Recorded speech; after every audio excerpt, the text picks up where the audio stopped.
Havalarda ошо iki аккош жырын Фәрида апа безгә тыңлатты.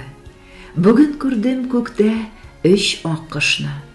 Бу өч почмак нәрсә аңлатты?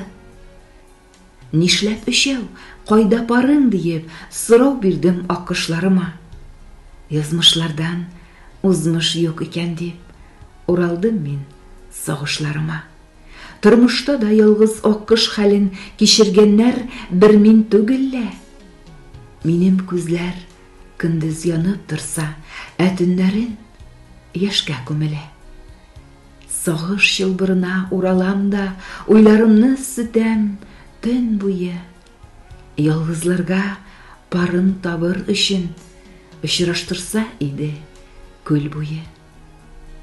Havalarda uçkan par аккошлар тымык күлгә төшә парлашып. Ялгызлар да үз парларын табып яшәсеннәр иде кавышып.